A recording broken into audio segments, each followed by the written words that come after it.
Ho le mani tutte screpolate. Buon giovedì e ben trovati amici di Diffusione di DTV. Sono un po' preoccupata perché nonostante tutte creme, cremine e cremette che ho comprato in questi anni, le mie mani continuano ad essere screpolate. Così ho pensato di chiedere aiuto al mio amico Sauro, che è il direttore del Giardino delle Erbe Officinali di Casola Valsenio, e assieme a lui siamo andati alla scoperta delle piante che si usano in cosmesi e abbiamo realizzato incidentalmente proprio una crema per le mani screpolate.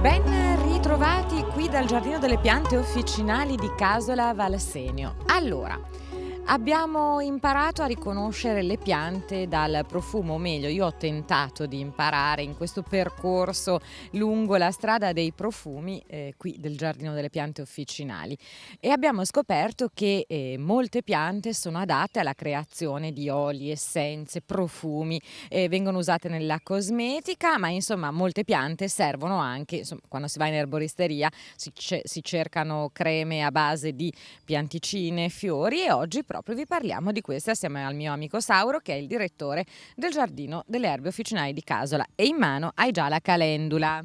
Sì, ho già raccolto un fiorellino di calendula perché c'era una bellissima siepe. Oggi stamattina sono tutti sbocciati, sono molto belli e colorati. E la calendula è uno di questi fiorellini che trova un grande interesse, grande applicazione, impiego proprio nella cosmetica, nella preparazione di creme, pomate per le mani, per il viso, per il corpo, per fare prodotti diversi, abbiamo visto come colorante, per trucchi e altro ancora. Quindi la calendula è una pianta molto interessante, molto utile per questo aspetto, assieme a tantissime altre. Siccome sempre più spesso si sta ritornando all'uso, all'impiego delle piante officinali per uso anche cosmetologico e non solo, e l'interesse del naturale è sempre maggiore. Proprio recentemente su alcuni giornali si parlava dei problemi, delle tossicità, dei danni che danno gli estratti di sintesi, molte molecole di sintesi che hanno anche cercato di eliminare, e quindi l'industria, sempre di più, ma soprattutto per stimolo, per interesse del consumatore, si è tornati a ricercare prodotti naturali di tipologie diverse, materiali che secoli passati si usavano in forme diverse, ovviamente, nelle applicazioni, per quelle che erano poi anche le conoscenze di allora. Oggi, grazie alle nuove tecnologie, grazie sempre alle applicazioni, agli studi fatti, anche questo materiale povero, se vogliamo, per un lungo tempo messo in disparte, abbandonato, è stato rivalorizzato, riconsiderato notevolmente. E quindi moltissime delle nostre piante che troviamo in spontanee e che tanti hanno iniziato a coltivare, trovano un'applicazione interessante nel campo cosmetologico, forse ancora andrà sempre più sviluppandosi, ma ancora di più di un po' di tempo fa. E la calendula, grazie al suo colore in primo luogo, ma anche ai petali, ai suoi principi attivi, le applicazioni sono tantissime. Tra l'altro andiamo verso l'estate e la calendula, quando si parte per le vacanze, una crema a base di calendula dovremmo sempre averla nel beauty case, perché è ottima contro le ustioni da sole, anche contro i pizzichi di certi insetti, no? Sì, trova applicazioni differenti, è fantastica per questo, ecco che sempre più spesso i laboratori aggiungono ai loro preparati, ai loro formulazioni, alle loro creme, l'estrato di calendula, punture di insetti, scottature, bruciature, piccoli arrossamenti. Ci sono dei preparati addirittura anche per piccole irritazioni e afte della bocca. La calendula è fantastica, perché questo ovviamente non serve applicare il petalo, il fiorellino, ma occorre fare un estratto e ci sono varie tipologie di estratti. Per fortuna troviamo in commercio moltissimi di questi preparati, di questi Li abbiamo prodotti. fatti anche noi. Ne abbiamo fatti alcuni e probabilmente più tardi andremo a farcene un altro ancora, sempre usando parti di piante diverse, fra le quali anche la nostra stessa calendula. Ma recentemente ho una crema idratante a base di calendula che ho trovato da una persona, fatta in modo molto semplice, è stata anche molto efficace. Crema per le pelli arrossate, irritate, anche da freddo. La calendula, e non solo la calendula, tante altre parti di pianta, ce ne sono diverse. Possiamo spostarci di un pochettino Ecco, e andiamo a vedere. scoprire qualche altra piantina. Sì, c'è una piantina proprio qui vicino a noi, che è stata per lungo tempo impiegata, utilizzata dalle nostre anziane, dalle nostre nonne, ed è questo qui piccolino in basso, l'Achillea millefoglie, che ora vediamo solamente le foglioline. Il suo nome è proprio Achillea millefoglie, perché queste sembrano tante foglioline fitte una all'altra. Era, il nome Achille deriva anche dal fatto che era la pianta che Achille aveva acquistato immunità, il famoso tallone di Achille che dava l'unico punto in cui poteva essere ferito, ucciso.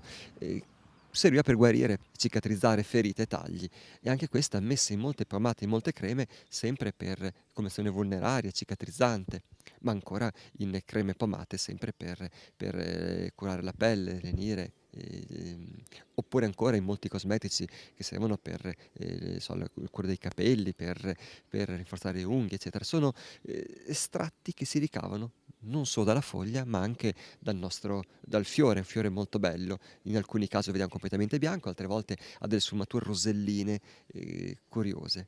E siccome parlavamo tempo fa di piante coloranti, questa è una pianta che dà colore, perché dà un estratto dalla distillazione dall'olio essenziale, dà un colore azzurro ancora. Giustamente al fiore bianco abbiamo scoperto che il fiore non è indicativo di nessun tipo di colorazione. Va bene così.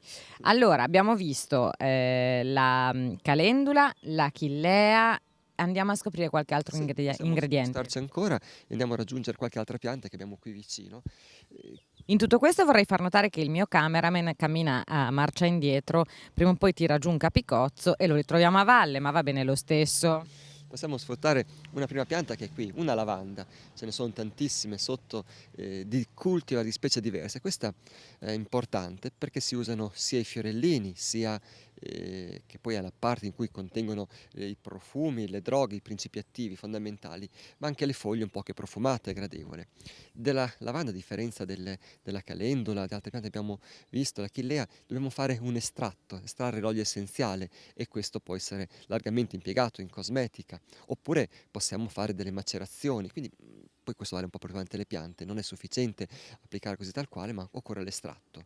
Quando parlammo tempo fa di lavanda, dicemmo che il fiore stropicciato, strofinato, era interessante proprio per lenire le punture degli insetti, e ci sono delle creme, delle pomate in commercio oggi proprio fatte, preparate, studiate apposta con questa azione qui, per lenire le punture degli insetti. Quindi frizionata la pomata, c'è l'estratto di lavanda all'interno anche, o in alcuni casi esclusivamente, e aiuta a ridurre questo prurito. Oppure in molti preparati dopo barba, ad esempio la lavanda, l'estratto di lavando, il fiore, o sotto forma di macerato idralcolico, sotto forma di olio essenziale, viene impiegato, formulato correttamente, ottimo per ridurre l'irritazione. O che so ancora, c'era una vecchia ricetta, una vecchia preparazione di un insegnante di una scuola dell'Istituto Agrario dell'Emilia Romagna, che faceva, del modenese meglio, che facevano coi ragazzi un cosmetico alla lavanda, usando semplicemente le gocce d'olio essenziale su una base preparata a monte con prodotti naturali, molto, molto efficace. Usavano come bagnoschiuma, come shampoo, gradevole, molto profumato. Qualche volta, siccome non tutti quanti ai ragazzi piaceva, e spesso ai ragazzi piaceva più il profumo, l'odore della menta, impiegavano la menta, altra pianta importante, che spesso si usava così tal quale, l'essenza, l'olio essenziale. Per il mojito. In questo caso un po' meno, però il legame potrebbe esserci quello. Insomma, abbiamo nella menta tantissime applicazioni differenti, no? Da quello più dilettevole a quello più, chiamiamolo, Serio. o meno serio, insomma, a seconda di come vogliamo intenderlo. Diciamo proprio sempre che la menta era curiosa. Mi viene in mente un'informazione di un signore siciliano, il quale diceva che la menta aveva tantissimi impieghi, il bere è fondamentale, ma lo usava per proteggersi da roditori in garage, nel magazzino, perché questo odore di menta, non so se sia vero o meno, ma lui sosteneva che era molto efficace, perché dove c'era questa menta, odore fortissimo, molti roditori non passavano, non andavano. Non so se sia una tradizione popolare, un aneddoto. Lasciamolo così come piccola storia, curiosa, piacevole. Per Natale abbiamo parlato proprio del pungitopo, che ha questa caratteristica, forse lì sicuramente l'azione è più efficace, anche perché si irrita notevolmente.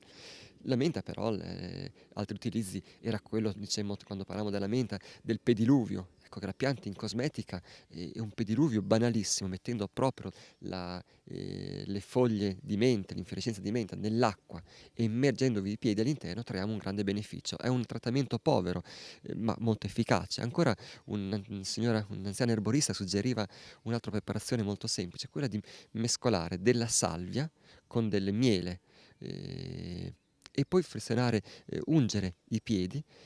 Se si usava l'estratto di salvia era molto meglio, ma ungere i piedi, e questo serviva già per la sudorazione dei piedi e per la circolazione. Ma tu che botulino, che ci sono quelli che si fanno il botulino alla pianta dei piedi per inibire la sudorazione. Forza di miele e salvia. Un'altra preparazione, un consiglio che dava questa signora, questa erborista anziana, oggi forse non tanto pratico, perché si rimane coi piedi appiccicatrici, però poi vanno lavati, eccetera. Sicuramente più pratico è il classico pediluvio con acqua di salvia, acqua di rosmarino, o più piacevole ancora l'acqua di menta, e per 10 minuti, un quarto d'ora, e poi sicuramente quando toglieremo il profumo sarà gradevole, ma la freschezza dei piedi e anche la traspirazione sarà sicuramente migliorata, soprattutto nei mesi estivi, quando fa molto molto caldo. È un metodo povero, ma ancora di queste piante, essendo labiate, è molto efficace l'estratto, quindi l'olio essenziale, che è immediato, e lì abbiamo visto, quando parlavamo di oli essenziali, bastano veramente pochissime gocce per avere un'azione molto marcata. Nel caso del pediluvio non usiamo la singola goccia, ma ci potrebbe bastare la manciata di foglie di salvia, di foglie di rosmarino, se l'odore è quello di arrosto, imitativo, però è molto... I piedini in forno dopo. Potremmo fare un piccolo preparato i piedi al forno. E questi sono quindi alcuni estratti curiosi ma fondamentali, importanti. Mi sposterei ancora di un pochettino per raggiungere un'altra pianta che adesso la vedo bella fiorita qua in fondo. E... Vai, vai Giovanni, cammina, cammina, ancora, ancora, ancora. È quella là? Esatto. Vai, vai. Cosa fai? Ti giri? Si gira il cameraman. Sentiero un po' umido. E questo è il timo, che adesso andremo a vedere, dal profumo intensissimo. Proprio in questi giorni è esplosa la sua fioritura, è molto bella, a parte la pianta che è vecchissima. Questa è qui da quando il giardino è stato trasferito qua su, quindi dal 74-75 ai suoi anni.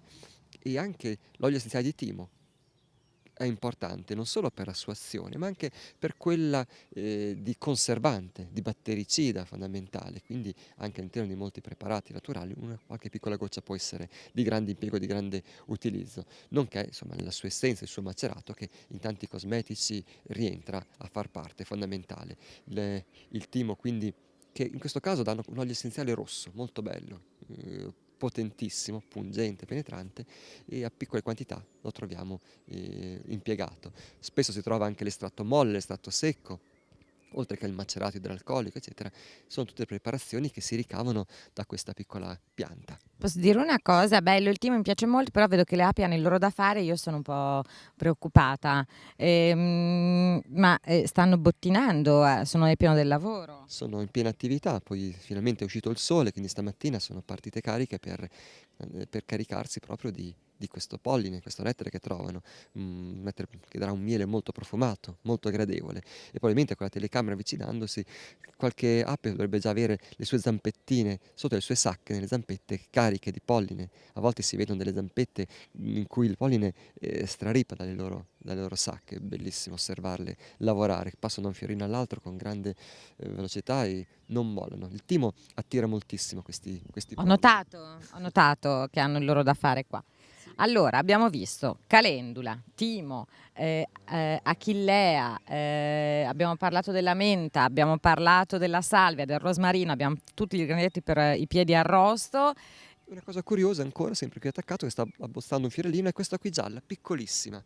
Questa per la cosmetica è molto attrezzata. La pilosella. Pilosella, esatto, l'Eraceum pilosella, è una piantina ora che è stata trapiata da poco, quindi vediamo la singola fila, ma nelle scarpate, negli incolti, nelle nostre colline spesso frequente. Nessuno la osserva, fino a quando non è fioritura, se la lasciano andare a fioritura.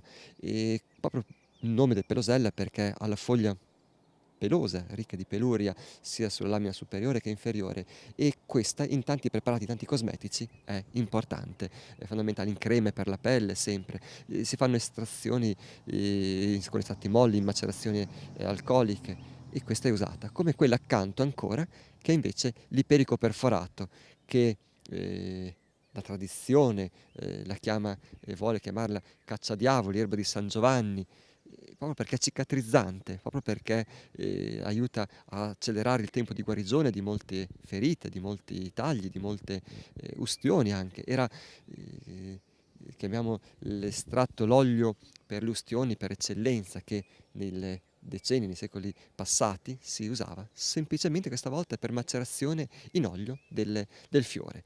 Abbiamo un fiore giallo, una pianta verde, e l'olio che si ottiene è rosso, bello colorato. Giustamente, giustissimamente. L'ipericina, questo principio attivo che tiene all'interno, dà questa colorazione assieme a tanti altri principi attivi.